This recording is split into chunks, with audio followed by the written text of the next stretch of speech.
Why not just take the risk and do a short cadenza that you've made up on your own? Why not communicate to the audience that this is going to happen? Why not add that element of excitement that must have happened back then?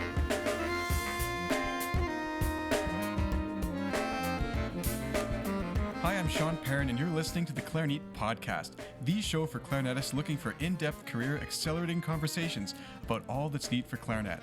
In today's interview, I'm joined by Dr. Nancy Williams, who is a leadership and life coach, clarinetist, music educator, and author of a new book called Woodwind Improvisitory Techniques of the Classical Era.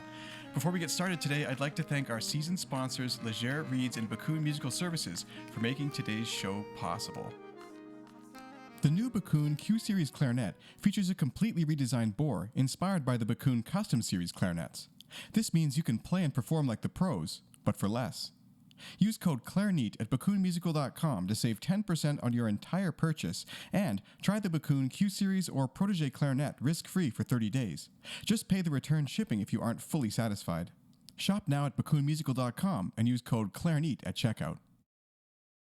Imagine a reed that lets you focus on your music, lasts for months instead of days, and even saves you money in the long run. It's all possible with Leger Reeds, the world's leading synthetic reed brand made right here in Canada. The European cut reed is preferred by Leger artists all over the world, including Eddie Daniels, David Schifrin, Corrado Giuffretti, and many others.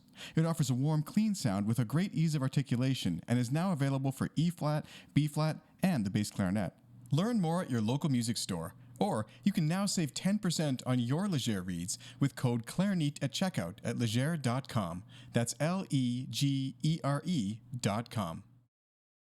Dr. Nancy Williams is coming to us today from Rapid City, South Dakota, where I'm told we can actually see Mount Rushmore from her front porch. Is that true? Yeah, it has to be a clear day. We're about 20 miles away as the crow flies, but yeah. That sounds amazing. It's one of those things that, I've always wanted to see in my life. And it's so funny to think that there's people just, a stone's throw away of all these great monuments and interesting things in the world. So it's kind of cool. I can see Banff, the mountains from my house, and many people travel all over the world for that too. So I guess everywhere's got something of interest. But so we're here today. This is going to be round one of a two-part conversation. Today we're going to focus on your new book, and then next time, listeners, just so you're aware, we're going to come back and loop back and talk about some of the other interesting things that Dr. Nancy Williams does. But let's start off today's conversation. If you could just give me a quick introduction and the audience into your life as a clarinetist and musician, and so we can get to know you a little bit. Well, first of all, thank you for having me on the podcast. You're very gracious. So I have a slash career and am juggling several things. I actually graduated with my doctorate in clarinet performance December of 2019. Oh, the timing. Yeah. And so it's been interesting navigating those waters. And I teach here and perform, and then later in my career, I started Clarinet Madness, a clarinet choir, as a community clarinet choir, and started arranging for clarinet choir. And then a colleague of mine asked me if I composed. I happened to be in grad school at the time, and I said sure, and signed up for composition classes the next day. And so that started like that area of my slash career. And then when the pandemic hit, I was looking for a way to be meaningful and relevant in a relatively geographically isolated area. So, I went to get my doctorate originally to teach at a higher education institution, which I knew wasn't going to be possible in this area. And then circumstances kind of didn't allow me to look for that. And so I was like, what do I do in the pandemic when I can't perform? And I remembered why I got into music education in the beginning, which was to inspire awareness and empowerment so that others can be agents of positive change in the world. And music was how I did that. And so I was like, okay, I can do this in other ways. And that's how the leadership and life coaching came about. And my book, which is a pedagogy method about improvisatory techniques, came about during that time as a compilation of all the work that I had done in grad school on the subject, because I kind of went down the rabbit hole. And it is actually not what my dissertation was about at all. So you mentioned a really interesting story at the beginning of the book about how you sort of encountered this classical improv at the start. Do you want to talk about that a little bit? Like your first experience encountering classical improvisation? My first experience was when I was getting my master's and I had a multiple woodwind thing going on. And my oboe teacher said, why don't you go ahead and add some ornaments the second time on the repeat in whatever, I think it was the Marcello Concerto. And at that time, I didn't even realize I was looking at performance practice. I thought it was just like a separate oboe thing from the Baroque. I had no idea it had any implications for me. And then later, when I was getting my doctorate in my classical seminar, I wanted to know how to interpret all these classical ornamentation symbols that I'd seen when I was playing in quartets and things like that. And I felt like I really should know how to interpret these. And I was really confused as to the grace note thing, right? Like, why do some of them have lines? Why don't they? Why are some of them on the beat? Why are some of them not? And so that's what started me going down the whole performance practice rabbit hole and realizing the ramifications for that in classical music. And realizing that because I also have a jazz background, I was in a unique position to start helping my colleagues and my students learn how to incorporate this into their music because so many classical musicians are afraid of playing what's not on the page. You know, we haven't been taught to improvise. And in the jazz tradition, you start out improvising when you're first playing in jazz. It's part of the culture, and it was part of the culture in the classical period. And to have these expectations in higher education that we can perform a cadenza, we can write our own cadenzas and play it in a improvisatory manner, or even try to improvise our cadenzas and have them be good when we're just starting to do that, just blew my mind as an educator. I'm like, that's not how improvisation works. And so I understood why it is such a scary type of area to go into. But once I understood like the culture of the classical period, I thought that we as performers really needed to step up and embrace that more. Yeah, I think that you raised an interesting point as far as the culture. I mean, I think that this sort of division between classical and, let's say, popular or more kind of folk music, I'm not sure it was there so strongly before, and people would learn different techniques of improvisation on the classical side for sure. I mean, this is where all the notions of cadenzas and ornaments and all these things came from, not to mention long before that with figured bass and a bunch of other different techniques, you know? So I'm wondering, like, do you make a distinction in your mind between improvisation and reading from the paper, or is it all just kind of music and two sides to the same coin? Oh, that's such a good question because music isn't what's on the page, right? Yeah, yeah, it's what Yeah. goes in our ears, I guess. Yeah, and it's inside of us. We bring it out. Music, the written notation is how the composer it tries to convey his intention.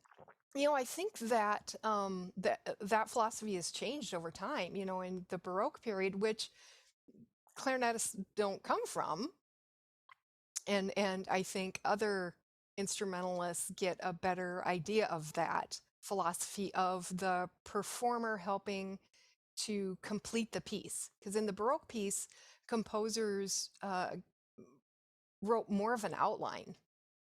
It was much more sparse, and there was so much more expected of performers. You know, I related it a lot to jazz, and one of the things that I found really compelling was how it could vary from nationality to nationality and region to region. And I remember stories when I was growing up because my grandpa actually had a dance band in the 30s and 40s. And I remember how he would say that people would drive between all these small towns in the Midwest to hear certain bands perform a certain piece because they like the way that they played it. And in jazz, you have a lot more freedom with how you interpret a piece, it can be a lot faster. There's fast versions, slow versions. You can swing it or not. You can have characteristic pieces that identify like your jazz ensemble. So the romantic in me um, was like, oh yeah, like I could totally see that in the classical period, going to different performances of solo clarinet work to hear different interpretations. And like I don't know if that's true or not, but I like the romanticist in me just really liked that idea of how personal it was. I think it's probably very true because I even think about when I was obsessed with Glenn Gould. Well, maybe I still am, but back in university, I was obsessively listening to different people playing the Goldberg variations, and I remember being fascinated because I really loved Glenn Gould's interpretation and the originality, and honestly how slow it was, and you could take a different sense from the music, but. I remember listening to a version by Rosalind Turek, who died a few years ago, and she was fantastic in her own way, but it was just so different. I couldn't believe I was listening to the same piece. So I think your idea of kind of like dialects, if you will, of improvisation and ornamentation, they probably go too far sometimes. Maybe ornamentation syndrome, like you said a minute ago, but I think that can be done, different ways by different people. I guess we were talking a little bit about the two sides of the coin, and the reason I kind of asked that was because I had a really great professor in university. But one thing he said one day I didn't really agree with is he called jazz ear music and classical eye music. And I guess I didn't like that because it seemed a little disparaging towards both at the same time in a way, almost like jazzers can't read and classical people can't improvise. But at the same time, I think that for many players, that's not wrong. Hmm. Hmm. So how do we start to bridge the gap, and where does your book sit in that pedagogy, and I mean even enlightening the teachers who are going to be needing to teach this? That's a problem I was looking to solve. And when I started my career as a band director, my first job was actually K through 12, and I taught general music. And so I knew how to introduce improvisation in a very basic way and how to train the ear. And we do that through aural skills, but we don't really do that with our instrument in our hands so much. And so I took what I knew about teaching general music and incorporated it as well in a way that allows applied lesson instructors, private teachers to start incorporating it at the very beginning with their students in lessons with their instrument in just a few minutes every lesson. Like it's not a huge drawn out complicated thing. It's just a small amount of time, and I created a pedagogy based on that that's part of the book. So part of the book is an aural skills trainer that helps teachers and more advanced students can use this to teach themselves as well. And I give other resources to other books that can help with the listening and the performing aspect together that aren't necessarily classically based. But that was part of how I saw we needed to change, was a more fundamental understanding of how we teach the next generation coming up.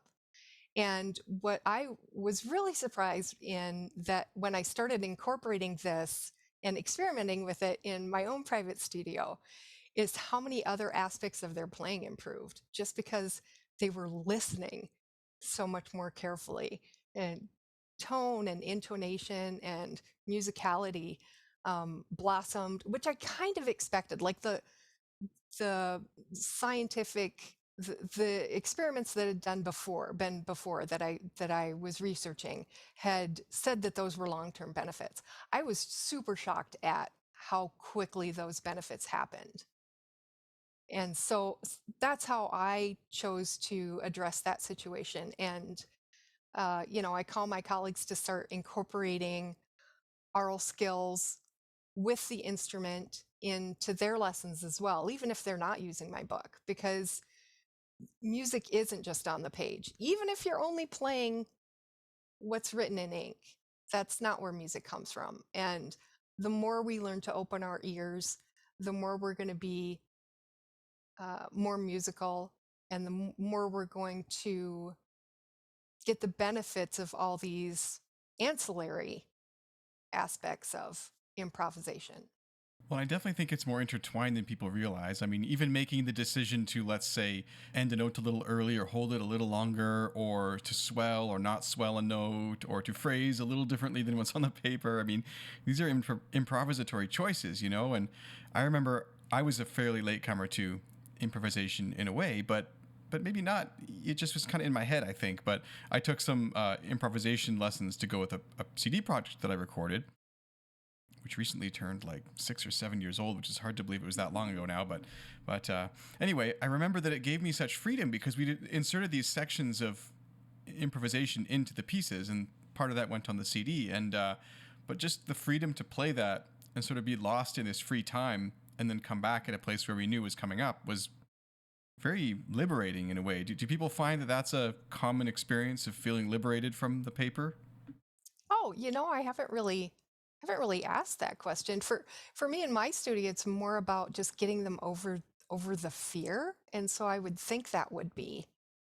I recall I had a student once. Oh, I think it was the Stamets, and I just wanted them to lead into the theme coming in because it was kind of a naked spot there, and I couldn't even get them to do like 3 or 4 notes leading into that theme because they were just so petrified. Really, they just Um, didn't want to even do anything that yeah, wasn't there. Yeah.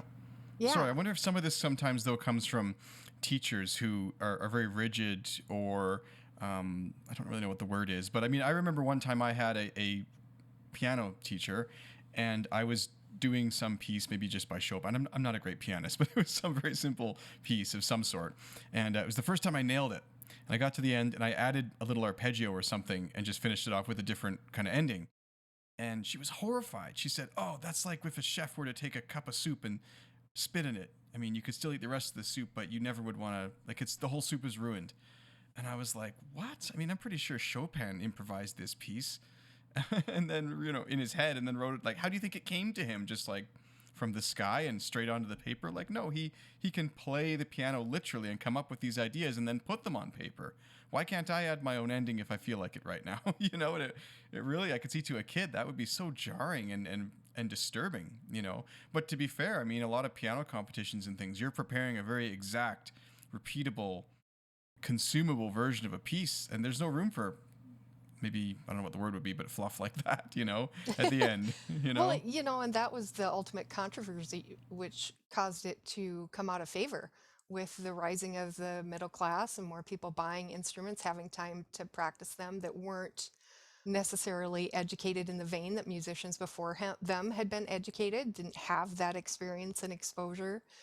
And performers started not liking what they were doing with their improvisatory techniques, not liking what they were adding to their music. And so it started to come out of favor. So you mean composers didn't like what performers were Oh, adding? sorry. So yeah, composers didn't like what performers were doing. But, it's funny because there's that range of time, like 1800 to 1825, let's see, where you could do it if you were good. Like some composers, I remember Weber was one, and he had written this letter to someone about how offended he was by what someone had done to something he'd written. And then in a different letter, and in the same time frame, he had written about a soprano soloist who had done some improvisatory things within one of his arias, and he was writing it just how tasteful it was and how much he loved what she was doing. Well, I think that some of these purists, it's really crazy to me because they pick and choose what they worry about. I mean, I've heard many, many arguments about, Glenn Gould, for example, again, to go back to him, and just his interpretation was too out there. It was this, it was that. But others will say it's okay because he's a genius, but don't you try. you know, don't you make your own version of Mozart because you're not a genius, and who's to say? you know. So how do you feel about that? Like, this is something that's, you said so yourself. Like, if you were good, you could do it, but if not, That's was the jazz component that I draw on, because when you're starting playing in jazz band as a beginner, let's say seventh and eighth grade is your first experience, and you have a little solo, an improvised solo, the audience's expectations are appropriate, for one, because they can see you're small and you haven't been playing very long. And then so like you play the solo and it may not be great, but everybody's just so darn excited that you're doing it. And it's amazing, and it propels you in this way to experiment more and do it more. And we don't get that in the classical arena. By the time you're adding in uh, ornamentations on your own, or your own cadenzas, or filling in between the notes, you're expected to be really good at it. Like, it has to sound good, because the age you're at that you're doing that, you've already had all this experience, right? So people's expectations are too high, in my opinion, and we need to give clarinetists permission to fail. We need to give them permission to make mistakes and to keep doing it, and learn that way, instead of necessarily learning with their brain.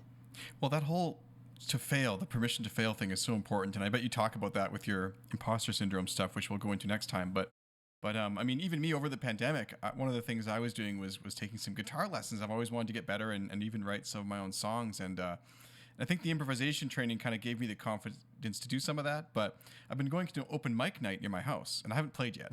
But I have drummed along with some other people who are playing, and I've been there for a few weeks. And a couple weeks ago, one of the guys was finally like, "Look, just bring your guitar and play your songs. Like, we're all doing it. Nobody cares, and nobody knows your songs. So, and even nobody knows if you made a mistake, right?" And I thought that was kind of an interesting statement too. So I think that sometimes people, when they're improvising or making something up or trying to have a new idea, they don't realize that it's not like someone's sitting there with a check mark waiting to give them a big X, or sorry, with a pencil waiting to give them a big X when they make a mistake. It's not really like that, you know. And it's so much more engaging for audiences. I remember the first concert I gave, in which I incorporated improvisatory techniques into a solo. And I decided to clue the audience in, because I mean, I wrote this book, and I started on my own journey along with the book, with improvisation. And although I have this jazz component and improvisational experience there, it's very different from what goes on in a classical improvisation. It's much more structured. And so it really is learning from scratch. And so what I'm trying to say is, like, I'm not awesome at this. Mm-hmm. Yeah. I'm not doing YouTube videos of me, like, doing this professionally.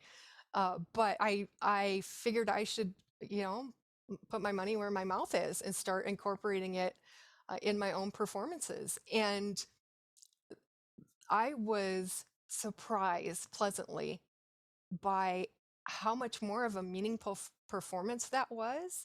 And I think I even got a standing ovation, because I told the audience what I was going to do, and that I wasn't awesome at it yet. But yet, I had done this research and felt like it was something that I felt compelled to do, to honor the zeitgeist of the moment. Like, this is what was going on in the classical world. And they loved it. They ate it up. It was so powerful, and so much more powerful than any other time I'd performed a classical solo before that. What do you think of bridging the gap kind of with pieces like In C by Terry Riley, or Le Mouton de Panurge by Rzewski? These pieces that have like a written, notated element, but a lot of aleatory and improvisation to interpret those elements. Like In C, if you've never played it before, is I think it's 53 boxes or something of little musical snippets that you are called upon to interpret in various ways, and no performance is ever even similar remotely. But that's, I have found, an interesting way to kind of, get people used to the idea of trading back and forth, call and response, imitation, a lot of the things you talk about in the book. Yeah, I think it's wonderful. Even just the emotional component, right? Of being able to let go of having to be perfect with what's written on the page. Yeah. Being able to add your own decisions and be a part of the composition in that way is very much in, the spirit of the classical period. And uh, I think it, I think it's empowering. Yeah, you have to put yourself out there to play that piece, and like, Yeah, jump in at the moments when someone else is not, if you feel like it. So, have you played the in C? I have. Yeah, Yeah, it's a really really cool piece. So, it is, and it's not that difficult. no, well, the tough thing about it is it's all in C. So, like, if you're a transposing instrument, you've got to transpose the score. But I've seen versions where it's written out in various keys for band instruments, because I think that you kind of have to do that if you're going to take a student to the piece and have them learn to kind of improvise in an aleatoric way. It's a little much to also call upon them to sight transpose into their, their sounding pitches or whatever. Well, and I guess that judgment of easy came from me as having a little bit of anxiety about it because I'd heard about it a lot longer than before I played it. So I had all these expectations. It was a formative piece, and um, I was like, this is accessible. Like It is, this but isn't it's one of scary. those interesting things because to me, I remember the first time I played it, it was almost like a party piece. I can't remember where we did it, but it was almost somewhere just at the university. 30 people got together and just sat down, played through it once, and that was it. I was like, oh, that was kind of fun. But the second time I remember doing it was a piece of study in a new music class that I had, and like we focused on each cell and like different ways to interpret it and like focus on listening around the room and okay, the saxophone's doing it in that style.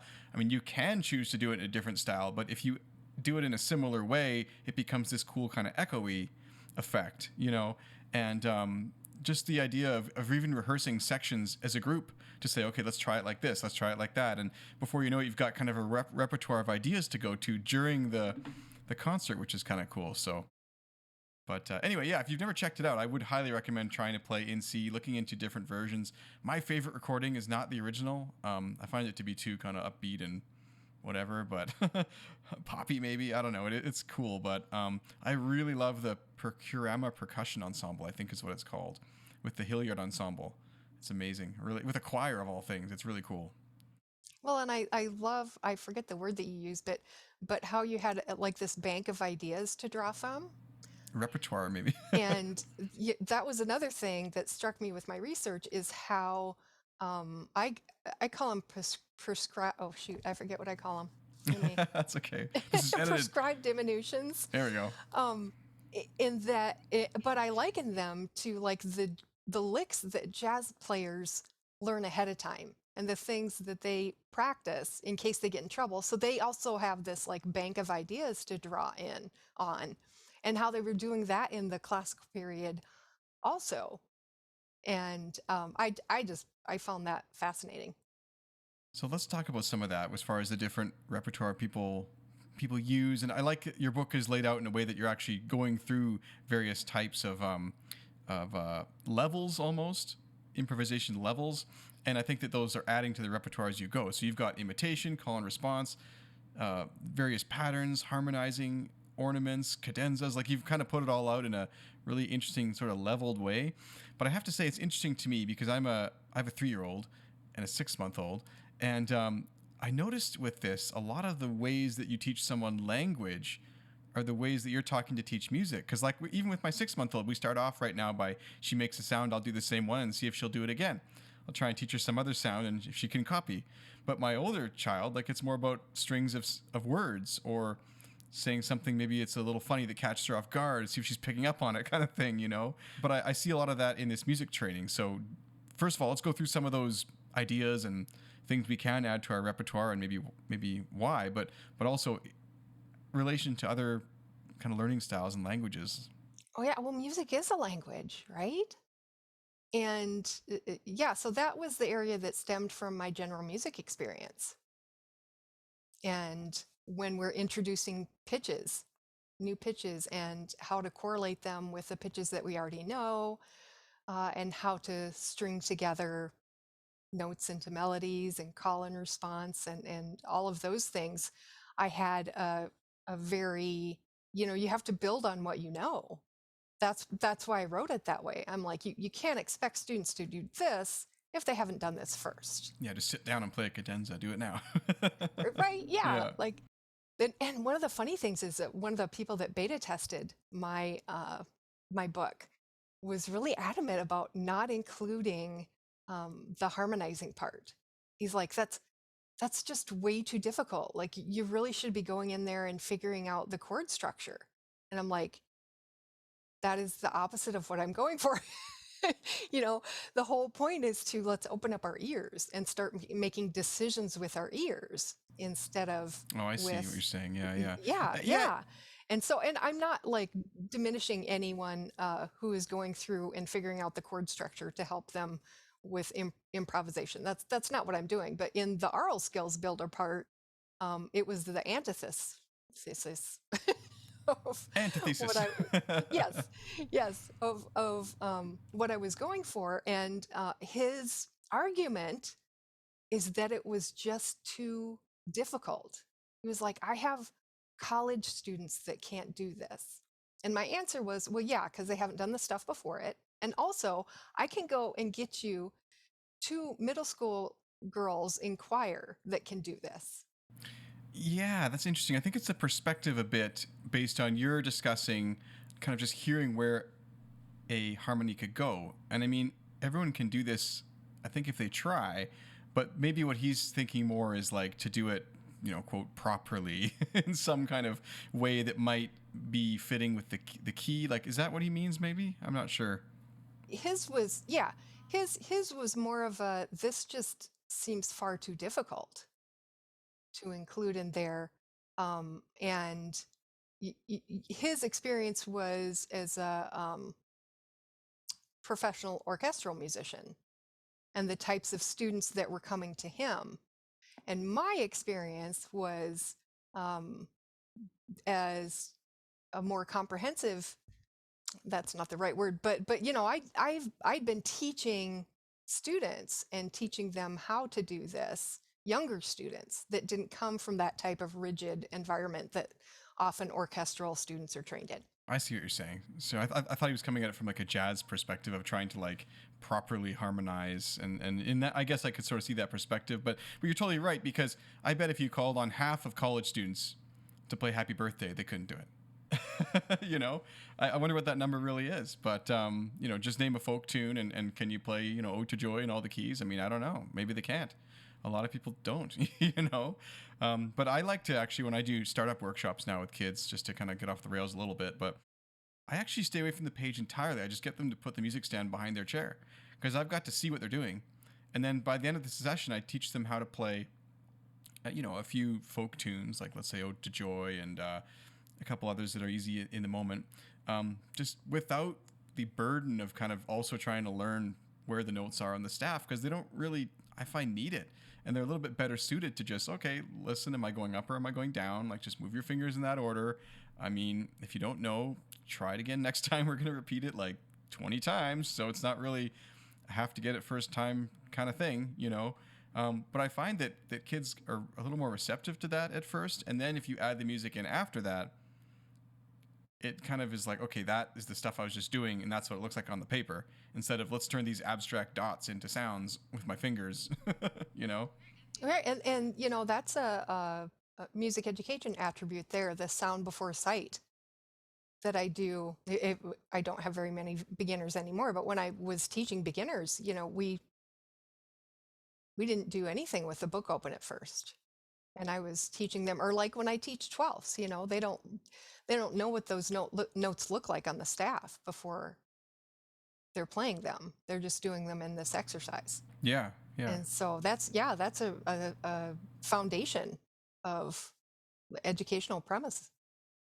So as we go on with the various levels of improv, and you're going into detail in your book about all of them, is there one in particular that kind of surprised you as far as something that we even are doing? I mean, you talk about the ornaments.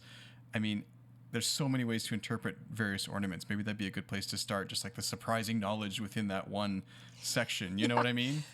Well, for me, I was such a noob. I didn't even realize that ornaments were part of improvisatory structures at all. And I think my first like real aha moment was that when I found out that some composers would put in a trill marking, but the expectation was that you would add whatever you wanted there. Oh, And I was like, wait, what? I mean, the fact that it really sunk in then that it really was improvisatory. It was like, I think that you should put an ornament here, and so I'm going to put this like little trill sign. But the understanding is that you're going to do what you think is best. I just think there should be an ornament there. Or composers who made up their own ornaments. And the difference in interpretations between various cultures, that was part of why I wanted to dig deeper when I was first researching into, because I started with, I feel like I really should know how to realize these ornaments, how to perform these, and I should understand why they are that way. And then I found out that there were different traditions in different nationalities and even regionally or even from composer to composer, and I was completely overwhelmed. it is crazy. It's crazy to think about too how much of this was passed on, and actually maybe this is why it's no longer passed on in the same way now that I think about this. But music used to be something that you learned only by listening and playing in reality. I mean, what I mean by that is like there was no recordings, to take home and listen to back in those days. So if you wanted to teach someone a technique, you had to show them, or teach them like more literally how to do it, or people would watch and see how it was done versus the paper maybe. But now, you put on these CDs of whatever interpretation of music from, 200 or 300 years ago. And there's never really that kind of study of the ornaments or passing them on orally and hearing what they look like, if that makes sense. But do you think some of it's even lost to time? Like, do we really know what Bach was doing with all those ornaments, or is it just some of them are guessing? So possibly Bach might be the worst The worst example example. Okay, yeah. because he was very rigid. He really was very specific with his ornamentation. But for the culture in general, I mean, the amount of ornaments they use, just the sheer number of different types, the vast majority has been far forgotten. I mean, what we have left over is just a small pittance. It's too bad in many ways, but I guess also what can we do about it? There was no recording back then or other means to. I find that actually really liberating. And that's when my feelings of overwhelm really took a turn because I was like, there are no recordings. Ah, yes. We don't have to worry about what the composer thinks anymore. And also just like understanding the zeitgeist and the spirit of the times and the cultural expectations. Um, I felt compelled as a musician to be true to that, and that mission overcame my fear of being judged critically. Because I mean, let's be realistic. That's one of the main reasons people don't do it, is they're afraid that they're going to be told it's wrong, or somebody doesn't like it, and these somebodies are a lot of times in positions of power that are keeping them from winning things or getting good scores, and so that overcame my whole fear of the haters. Was I really felt like I have an obligation to be true to the culture of the day. It's very that's very true. The last thing you say there, because I was saying even at the beginning of this conversation how my teacher didn't like my little ornament at the end of my piece. But you're right. People in positions of power, let's say at a competition or an audition or whatever, I mean, if they don't like it, it doesn't fly. And so I think we've got music kind of into this sort of rigid box these days where if you play the piece any way but the original way, it really won't be accepted. And that's kind of really weird to me, because you think that we'd reward a level of musical creativity or interest or innovation like we do with other industries or career paths, I wonder if some of that has to do with like the pedestal that we put the great composers on. And that has been my great journey as a musicologist, has just been discovering the humanity of the people that we treated as gods, and they are. They're amazingly skilled people, but they're humans, and they were part of a living, breathing culture. And embracing their humanity has given me more respect for them as opposed to less. I was talking to Charlie Nidick about this a couple years ago now. He was saying they had a performance. I think it was him. They had a performance, but then along with the performance, they were serving like food from the era to go along with it. And I thought that was so cool. And I was joking about that with another artist who came on recently, Kristen Mather de Andrade. And she was on here and she was talking about playing, I think it was Brazilian music. And same thing, she was discussing how her husband's Brazilian and she would eat this food and listen to this music and interpret this music and understand the culture more. And I was like, we need to do more of that. Yeah, I would pay for that. Absolutely. Yeah, what a cool experience, right? Yeah. Come eat in, 17th, 18th century style or whatever and listen to Yeah. pieces from the era. That'd be so cool. Music's a reflection of culture, which is why I think, we're called to something more now as we know better. Ironically, what happened when the research first started in this was that the people that were doing it were very rigid musicologists and tried to quantify and qualify everything. And that's what a lot of the older generations of performers grew up believing. And a lot of that has since been debunked. It was much freer than that. They added their own rose-colored glasses and made it more what they wanted to as opposed to what it was. Yeah, which is a really interesting kind of perspective that we probably have shaded a lot of history with if you think about it. Well, and we can never be completely accurate because we have the Romantic era. We see everything through Romantic eyes because that's part of our history and it wasn't a part of theirs. Yeah, it's sometimes interesting to think about, let's say, the Baroque era.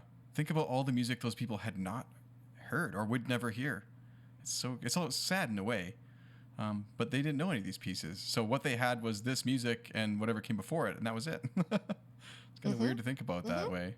So, but it changed. Like you have to be careful with a lot of these publications of classical repertoire that are published in modern times because there is that romantic skewing. And so one of the telltale signs is if you have a really long and involved cadenza in a classical solo. yeah, it's probably written in. Yeah, like that's the publisher has probably not done their due diligence there. And there's a lot of those out there. And so what I wanted to do with my book was to say, like, hey, we can, it's by no means an all-encompassing answer to everything, but it gives the basis to get started in this and be informed so that you can make those decisions, so that you can see, like, oh, this isn't indicative of what they really would be doing. And to also like hold people's hands and say, like, this, I got you. Like, we'll start at the beginning. If you're afraid of playing anything off the page, then let's do these aural skill stuff. And then I go into, this is how you first should start incorporating it into solos. This is how you should next. And this is like in gradients that are acceptable and manageable in a way that's not overwhelming and fearful. You just made me realize that I think my first experience with improv actually was probably the first that many clarinetists have, is that I was probably in junior high school, maybe high school, but playing an audition for something, and I had a compilation book of basically different second movements, which are lyrical, and I think I was playing the Mozart second movement. And I recall there being a written in cadenza, and I didn't realize, like you said, that should be improvised. But I remember getting a more kind of legit version for my university study, and I got to that page and it just said cadenza, and I was like, where's all the music I'm supposed to play? And it was kind of so I don't remember what I ended up doing exactly, but I think I ended up kind of lifting some other cadenza that I liked that was pre-written and having it on another page to turn to at that moment, which looking back was not really correct now that I think about it. It's kind of sad. You are not alone. Like performers in the classical era that were insecure with their cadenza writing did the same thing. They would write it out ahead of hand. Or there were these actual collections of cadenzas that you could purchase. Yeah. Yeah. Yeah, and so there were varying abilities. The one thing that mattered most was making it sound like it was improvised. Yeah, yeah. Which, if you're playing someone else's, it's kind of odd to be playing someone else's improvisation and trying to reinterpret it so it sounds like an improvisation, but it's not because you're scared to improvise. That's kind of a Right. weird But loop. so, when you're actually out in the field of battle, when you're performing, you have a lot of choices. What I encourage people to do, especially because classical cadenzas did not need to be very long at all, and you don't need to modulate. They don't have. It doesn't have to be hard. So why not? Why not just take the risk and do a short cadenza that you've made up on your own? Why not communicate to the audience that this is going to happen? Why not add that element of excitement that must have happened back then? Seriously though, it's true. It's going to accelerate it's going to invigorate the audience and the performer. And I'd rather hear 2 to 4 bars of something someone made up than 16 bars lifted out of some cadenza repertoire book, you know? Right? Yeah. So it's not about being perfect. It's about being real and in the moment. No, I think that's a great spot to kind of start wrapping it up as far as the conversation about the book. But I want to remind listeners that I'm going to have Dr. Nancy Williams back again to talk more about some of the other interesting things she's focused on in her career. But before we do go, I want to find out, where can people get this book? Where can people learn more about what you've done? Oh, it's on my website, drnancywilliams.com, drnancywilliams.com. It's also on Amazon. It's Woodwind Improvisitory Techniques of the Classical Period or Classical Era, a pedagogy method. And I've included a PDF download version too. There's an anthology at the back. So there's a lot of music where you can see what was done, those prescribed diminutions, like I talked about, those like jazz lick types of things that people would learn ahead of time. And it's all in one place. So yeah, head to my website. There's a link to it. It's Woodwind Improv book on my website at drnancywilliams.com. I love it. Was there anything else you'd like to share on the podcast today before we wrap up? Just be brave. Like, take those steps. Growth is uncomfortable and scary.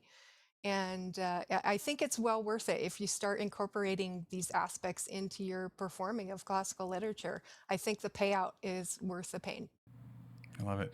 Well, thank you so much for joining me on the podcast today. We're going to do a few extra questions for those who are supporting the podcast at clarinet.com/join. If you want to try and if you want to listen to the extended ad-free version of the podcast as well, you can do this and get a free 30-day trial with code TRYGOLD. That's TRYGOLD at checkout at clarinet.com/join. So thank you so much again, Dr. Nancy Williams, and let's do the lightning round questions.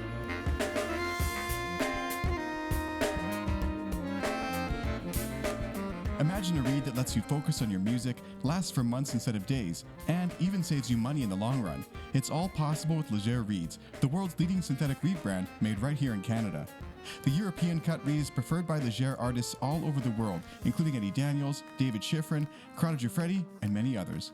It offers a warm, clean sound with a great ease of articulation and is now available for E-flat, B-flat, and the bass clarinet. Learn more at your local music store. Or you can now save 10% on your Leger reeds with code CLARINET at checkout at leger.com. That's LEGERE.com.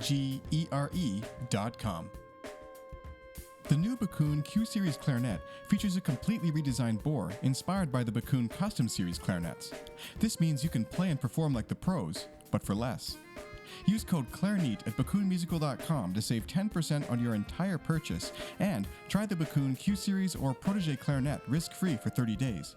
Just pay the return shipping if you aren't fully satisfied. Shop now at bakunmusical.com and use code CLARINET at checkout.